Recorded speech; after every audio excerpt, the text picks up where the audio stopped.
Good morning, everyone. Let's continue our chapter. Our next topic is crops for Europe. So, the British also realized that the countryside could not only yield revenue, it could also grow the crops that Europe required.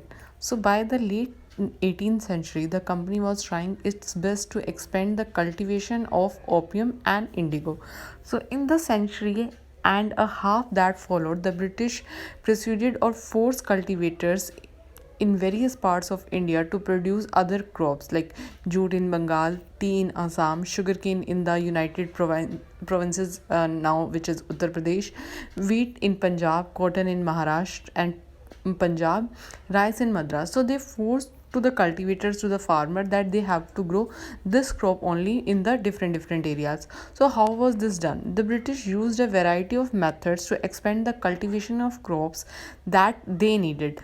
Let us take a closer look at the story of one such crop, one such method of production. Now they were forcing to the farmers that grow that crop which they needed. So does his color have a history? Let's read about it. Figure number 5 and 6, you can see the images which is given on the same page. These are the two images of cotton press. The image on the left, figure 5, it is not visible in this, so you can see in your book. Left figure 5 shows a kalamkari print created by the weavers of Andhra Pradesh in India.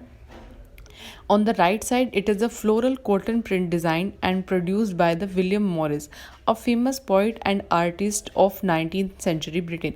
Now the question can be here from this, who was William Morris? So the answer is the famous poet and artist of 19th century. So there is a thing common in the two prints. Both use a rich blue color. In this both pictures, you can see the blue color has been used, commonly called the indigo. So, do you know how the color was produced? What is the history of indigo? Let's read. The blue that you see in these prints was produced from a plant that was called indigo. So, it is likely that the blue dye used in Morris prints in 19th century Britain was manufactured from the indigo plants cultivated in India. For India was the biggest supplier of the indigo in the world at that time. So the farming of indigo was in so much demand that it was a type of crop which they were selling to the another country. So the indigo was in the much demand. So why the demand for Indian indigo? What was the reason that the other countries were demanding Indian indigo? So the indigo plants grow primarily in the tropics. By the 13th century, Indian indigo was being used by cloth manufacturers in Italy, France, and Britain to dye cloth.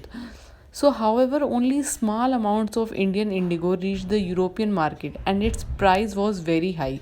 European cloth manufacturers therefore had to depend on another plant that was called woad to make violet and blue dyes. Being a plant of temperate zones, wood was more easily available in Europe.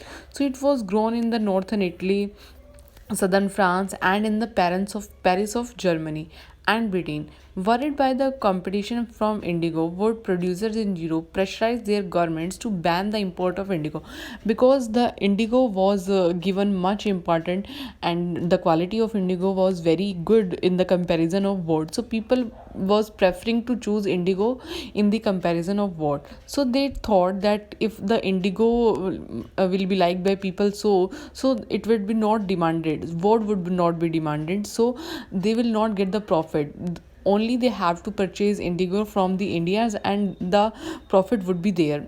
So what they have done, cloth dyers however prefer indigo as a dye. Cloth dyer also prefer that the indigo is the best thing to dye any cloth material. So indigo produced a rich blue color, whereas the dye from wood was pale and dull. So by the 17th century, European cloth producer parachuted so from the whereas the dye from wood was pale and dull, by the 17th century European cloth producer persuade their governments to relax the ban on indigo import. The French began cultivating indigo in Saint Domingo in the Caribbean islands and Portuguese in Brazil, the English and in Jamaica, and the Spanish in Venezuela. Indigo plantation also came up in the many parts of North America now.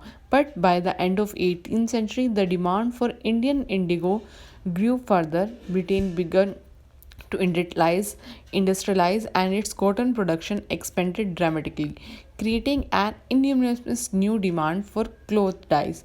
While the demand for indigo increased, its existing supplies from the West Indies and America collapsed for a variety of reasons. Between 1783 and 1789, the production of India in the world fell by half. The cloth dyers in Britain now desperately looked for the new source of indigo supply.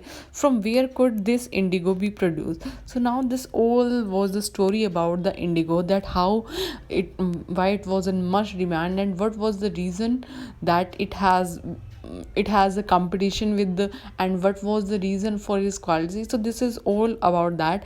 And after that, what happened to this, that the indigo demand was so high, and after that Britain turns to India. This topic we will cover later. Till then, you just read this pages and cover this topic.